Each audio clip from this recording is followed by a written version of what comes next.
Ser honesto, ser de verdad, ser legal con NBA Consulting, en defensa de sus intereses. Pues un mes más abrimos en Hoy por Hoy Vega Baja este espacio de Ser Legal, como siempre, de la mano de NBA Consulting, donde resolvemos las dudas de los oyentes sobre todas aquellas noticias de actualidad que lleven de la mano pues esos aspectos legales que nosotros no podemos resolver, pero desde NBA Consulting sí. Y hoy vamos a hablar de familia, así que para ello contamos en los estudios de Radio Orihuela Cadena Ser a Cristina Putina. Ella es abogada de NBA Consulting, especializada en Derecho de Familia. Muy buenas, Cristina. Buenos días a todos. Bueno, hoy vamos a hablar sobre resoluciones novedosas de reciente actualidad en Derecho de Familia. Cuéntanos, vamos a centrarnos en dos sentencias en concreto, por separado, sobre las cuales nos han llegado diferentes dudas, pero bueno, tú que eres la que sabe, explícanos.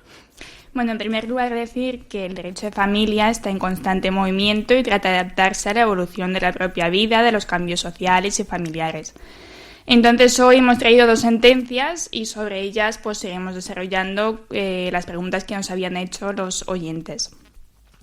La primera sentencia que queríamos comentar es del pasado 26 de septiembre de este año, que se dictó por la Audiencia Provincial de Pontevedra. Es una sentencia relevante porque se concede la custodia de dos menores de edad a sus abuelos sin que previamente se solicite la retirada de la patria potestad de sus padres. Y se estableció el pago de la pensión de alimentos y un régimen de visitas. Y eso os explico brevemente la sentencia para que entendáis el contexto. Aquí, tras la separación de los padres, la custodia de los dos hijos menores de edad fue concedida a la madre, que tras dicha separación se fue a vivir con los menores a casa de sus padres, es decir, con los abuelos de esos menores de edad. Pasó un tiempo y, apelando a razones laborales, ella se marchó del domicilio de sus padres, dejando a los menores con sus abuelos. Es decir, que del cuidado de los menores ya desde hace años se dedicaban los abuelos. A pesar de que se ocupaban del cuidado los abuelos y el matrimonio había firmado una escritura pública notarial en la cual reconocía que eran los abuelos maternos, en este caso, los cuidadores de los niños, el documento no les otorgaba poderes legales para decidir múltiples cuestiones, algunas esenciales y otras cotidianas. Por ejemplo, abrirse una cuenta bancaria, consentimiento para extorsiones y también hechos relevantes como, por ejemplo, exigirle la pensión al padre, que había desaparecido de la vida de los niños. Entonces, más que eso, los abuelos temían que algún día pudieran perder a los nietos, a los que obviamente habían criado, y que su hija vuelva y se lleve a los menores de edad. Entonces ellos decidieron emprender las acciones legales. Es verdad que en primera instancia el intento de obtener la custodia fue inadmitido, no había ni siquiera admitido trámite, el juez no había entrado al fondo del asunto, pero la Audiencia Provincial, como habíamos dicho que es de Pontevedra, basándose en el interés superior del menor, concedió la custodia a favor de los abuelos. Esta sentencia ha tenido bastante repercusión y, a pesar de que no es una sentencia pionera como lo habían manifestado los medios de comunicación, sí que podríamos decir que se trata de una resolución excepcional por cuanto tenemos muy pocos precedentes de supuestos en los que la custodia se otorga a favor de los parientes, como en este caso los abuelos, y máxime sin privación de la patria potestad a los progenitores. Uh-huh. Aquí nos surgen muchas preguntas, sí, aunque las vamos a dejar en manos de los oyentes porque seguro que muchas de las cosas de las dudas que a mí me han surgido, seguro que las trasladan ellos. Así que vamos con la primera pregunta acerca de lo que puede dar de sí esta sentencia. Hola, buenos días. Soy María desde Almoradí. ¿Qué diferencia existe entre patria potestad y custodia? Buenos días, María. Primero, que la patria potestad y la custodia son dos conceptos que guardan relación entre sí, pero que se refieren a funciones distintas. La patria potestad es a la vez una serie de derechos y obligaciones de los progenitores, estén casados o no, ese hecho en este caso es irrelevante, con sus hijos. Es decir, hace referencia a las cuestiones, digamos, más trascendentes e importantes en la vida de los menores. Para poner algún ejemplo, el centro educativo a los que van, el país de residencia, el lugar de residencia de los menores. En cambio, la custodia hace referencia al cuidado cotidiano de los hijos, el día a día de los mismos.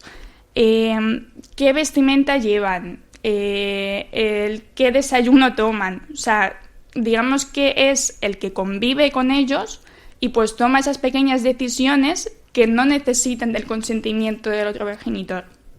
Vamos con otra cuestión. Hola, soy Paco, desde Dolores. ¿Qué tipo de custodia existe y en qué caso se puede atribuir a los parientes? Pues nuestro derecho de familia español contempla 4 tipos de guarda y de custodia. La primera es la guarda individual, que es, digamos, la más habitual de cuando lo desempeña uno de los progenitores, ya sea el padre o la madre. Entonces, supone que uno de los progenitores es el encargado del cuidado diario y ordinario de los hijos menores. Como hemos comentado, el otro progenitor que no ostenta la custodia sigue ostentando los derechos inherentes a la patria potestad y sí que toma las decisiones más relevantes, ¿no? Pero es verdad que lo que digamos es el cuidado diario, pues no lo ostenta. Pero él lo que tiene es tiene que pasar una pensión de alimentos y se establece un régimen de visitas. Luego tenemos la custodia compartida, que es la verdad que cada vez es más frecuente. Entonces, bajo este régimen, ambos progenitores podrán tener en su compañía a los hijos por periodos alternos. Pueden ser quincenas, meses o incluso trimestres. Depende de la distancia de los domicilios de los dos progenitores para que sea lo menos lesivo para el niño. Entonces, en este caso, los dos progenitores toman decisiones en igualdad de condiciones en lo que respecta al cuidado de los hijos. Tenemos un tipo que se llama custodia partida, que digamos es el caso más escaso, que es cuando el juez puede atribuir la custodia de unos hijos a un progenitor y de los restantes a otro. Estamos hablando de cuando son varios hermanos y entonces uno se queda con un progenitor y los demás con otro. Dado que en nuestro derecho rige el principio de que no hay que separar a los hermanos, tienen que ser causas muy, muy justificadas. Digamos que no es nada habitual. Y ya lo último es la custodia atribuida a un tercero, que es justo el caso que habíamos visto en la sentencia que hemos comentado de cuando se atribuyó, por ejemplo, a los abuelos. Es decir, cuando no es ninguno de los progenitores, sino que es un tercero, que pueden ser, por ley siempre van primero los abuelos, los parientes cercanos, las personas que lo consientan y ya en defecto de los anteriores es una institución social adecuada. Justo a raíz de esa pregunta quería comentar una sentencia del Tribunal Supremo cuando la custodia de forma temporal, que eso es importante, que no de forma permanente, se atribuyó a una tía paterna de los menores de edad, porque en este caso el padre estaba sometido, estaba en curso un procedimiento penal. Uh-huh. Claro, nuestro derecho rige la presunción de inocencia, hasta que un juez no decida en sentencia que es culpable, rige la presunción de inocencia. Pero claro, estaba en curso en ese procedimiento penal. En este caso, la madre que tenía la custodia se había ido con el menor, o sea, no se sabía absolutamente nada de ella, estaba obstaculizando su comunicación tanto con el padre como con los demás parientes, y entonces se consideró que ella tampoco es apta para seguir con esa custodia. Entonces, mientras que dura el procedimiento penal del padre, la custodia se atribuyó pues a esa tía, que es tía paterna, que se estipuló que, dado sus circunstancias personales, era la persona más adecuada pues para cuidar a los menores de edad. Uh-huh.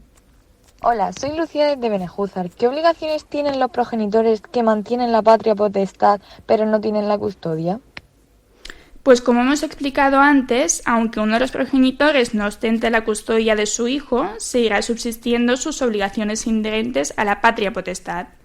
¿Y cuáles son esas obligaciones? Pues son velar por los hijos, tenerlos en su compañía, alimentarlos, educarlos, procurarles una formación integral y administrar sus bienes. Lo más relevante de aquí es que cuando un progenitor no ostenta la patria potestad pero no tiene la custodia, tiene que pasar una pensión de alimentos a su hijo o a su hija. ¿Cómo se establece esa pensión de alimentos? Pues son como 2 puntos. Las necesidades del menor y las posibilidades que tiene el progenitor. Además de las obligaciones, también tiene sus derechos, que es a tener un régimen de visitas. A tener un régimen de visitas, a tener una comunicación, pues por ejemplo, por teléfono, ahora hoy en día con todas las posibilidades que tenemos, pues con videoconferencias, el Skype, videollamadas. La verdad que hoy en día se ha hecho bastante más fácil, ¿no? Y también a estancia con ellos, por ejemplo, vacaciones, normalmente se establece, por ejemplo, en Navidades, pues unos días, en verano al menos un mes. Digamos que aunque no tengas la custodia, que es el día a día con el menor, que sí que tengas posibilidad de comunicarte con ese menor y también tu obligación de pasarle una pensión de alimentos mensual. Buenos días, soy Matías desde Torrevieja. ¿La pensión de alimentos se quita de forma automática cuando se llega a la mayoría de edad? Yo creo que es una opinión bastante generalizada, sí. De que todos piensan que si mi hijo cumple 18 años, automáticamente puedo dejar de pagarle los alimentos. Pues no, no es así, ya que la ley no establece ningún límite de edad y hay que tener en cuenta, pues eso, que la ayuda solidaria entre familiares no está condicionada a la edad. El Código Civil lo que dice es que la obligación de dar alimentos cesa cuando el alimentista puede tener su independencia económica, es decir, cuando tiene un trabajo estable, cuando ya no precisa de ese sustento por parte de en este caso, su progenitor. Es verdad que la duda que nos surge es en qué momento, ¿no?, decimos que ya nuestro hijo es independiente económicamente. Al respecto, el Tribunal Supremo pues tiene como decisiones un poco en todos los sentidos. Por ejemplo, solo por mencionar algún ejemplo, 2 hermanos de 26-29 años que habían acabado su carrera decían que no encontraron trabajo. Entonces, en este caso, el Tribunal Supremo estimó que como ellos ya se habían formado, ¿no?, o sea, que tienen su carrera, pues el hecho de conseguir de darle la pensión fomentaba como el parasitismo social, lo he llamado así, ¿no? Entonces, claro. Pero después hay jurisprudencia que dice lo contrario. Por ejemplo, una chica de 27 años que ya tenía su profesión, que era maestra en educación especial, en un momento dado se quedó sin trabajo y en este caso el juez estimó que sí que procedía esa pensión. O sea, que como no tenía medios económicos suficientes pues para mantenerse, pues sí que procedía. Entonces, digamos que todo tiene sus matices. Claro, es curioso porque al final cada caso tiene una perspectiva y una resolución diferente. Lo normal es que digas, mi hijo está estudiando en la universidad, pues es lógico que de momento no puede, digamos, pues ejercer un oficio, ¿no? Y tener un trabajo estable, fijo, y tener ya su economía independiente. Pero claro, cuando nos encontramos con casos así como más complicados, de que en principio sí que tengo mi trabajo o ya tengo casi 30 años, claro, ¿qué procede en estos casos? Pues todo es individual y hay que, pues eso, que se toman muchas cosas en consideración. Claro, hay que ver también luego cada caso en particular porque, como dice Cristina, tienen sus matices. También nos querías hablar de otra sentencia de la cual también nos ha llegado una pregunta. Cuéntanos. Vale, en este caso es una sentencia de la Audiencia Provincial de Valladolid, también muy reciente. Este supuesto no es tan, digamos, novedoso como el primero. Sí que reitera la doctrina del Tribunal Supremo que procede retirar la pensión compensatoria a favor de una mujer, que se trata de una pensión compensatoria entre los cónyuges. Entonces, se la retiraron porque había recibido la herencia de sus padres valorada en 600.000 euros. Entonces, claro, se consideró que como ya no había un desequilibrio económico, pues procede su retirada. Entonces el excónyuge no tenía que seguir con la obligación de ese pago. Pues vamos con la pregunta al respecto. Sí. Hola, buenos días. Soy Isabel desde Albatera. ¿Cuándo se tiene derecho a una pensión compensatoria? ¿Y en qué caso se puede terminar la obligación del pago de la pensión compensatoria? Gracias. Pues la pensión compensatoria es una prestación que recibe uno de los excónyuges de parte de otro cuando la ruptura de la pareja crea un desequilibrio económico respecto a la situación que se tenía antes de la separación o del divorcio. Es importante también hacer el matiz porque en nuestro Código Civil se prevén 2 tipos de compensaciones. El primero es este que hemos comentado, cuando hay un desequilibrio, es decir, que digamos que mi patrimonio antes del matrimonio era X y después es Y, o sea que ha cambiado, ¿no? Entonces de esa forma se tiende a equilibrar. Y esa prestación puede ser temporal, es decir, por ejemplo, se fija un plazo de 6 meses, de 1 año, de 2, el que elijan las partes, porque aquí rige la voluntad de las partes. O sin límite de tiempo, es decir, de forma indefinida. La otra forma que existe es la que se prevé también en el Código Civil, en el artículo 1438, que es cuando el régimen matrimonial es el de separación de bienes. Y bueno, digo la mujer, pero porque es la mayoría de los casos en los que se produce, que es la mujer la que se dedica al trabajo doméstico, no ejerce una actividad laboral, donde se entiende que como ella ha perdido sus oportunidades laborales de acceder al mercado laboral, de tener su propia carrera profesional, pues que se le tiene que compensar. Entonces es, digamos, otro tipo de compensación que existe. La sentencia que habíamos comentado es del primer supuesto que habíamos hablado, que es del desequilibrio, que en este caso, pues como habíamos dicho, era una pareja que ya antes del matrimonio tenía un cierto patrimonio que luego había disminuido, entonces el marido le tenía que resarcir, o sea, digamos, cubrirle la diferencia que había perdido. Pero como en este supuesto, claro, como había recibido casi 600.000 euros de sus padres, pues se entendió que no procedía. Claro. Como hemos visto, al final cada caso tiene sus matices, no se pueden dar consejos en general. Claro. Estoy convencida de que seguro que hay alguien escuchándonos que esté pasando pues por alguna situación en la que entre ahí en el papel del derecho de la familia, ¿no? Cualquier duda que tengan a nivel legal en este ámbito, ¿no? En el derecho de la familia, lo que tienen que hacer es consultarlo y tratar cada caso en particular, porque hemos visto como casos similares han tenido resoluciones y sentencias diferentes. Sí. Por ejemplo, justo en lo que habíamos comentado, que la segunda parte de la pregunta, que era cómo puede cesar esa obligación, ¿no? Lo que habíamos dicho del caso de que ya no hay desequilibrio, porque la mujer en este caso había recibido una herencia de bastante elevado importe, pero también si en este caso el que no tenía la obligación de pagar la pensión contrae un nuevo matrimonio. Y también simplemente pues como dato curioso que la pensión compensatoria no se extingue por el solo hecho de la muerte del deudor, es decir, que pasa a sus herederos, que creo que es algo que no se tiene nunca en cuenta, ¿no? Porque claro, como rige la voluntad de las partes y se firma un acuerdo, ¿no? de un convenio regulador, pero claro, hay que darse cuenta de que esa obligación luego pasará a tus herederos.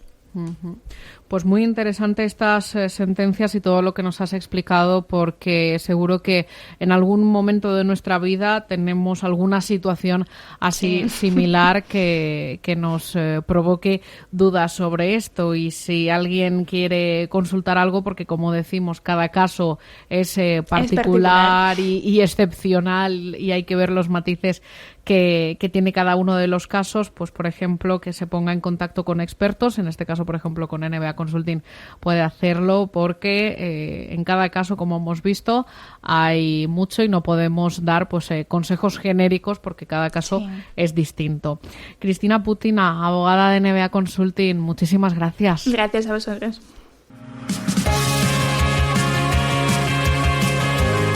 Ser honesto, ser de verdad, ser legal con NBA Consulting, en defensa de sus intereses.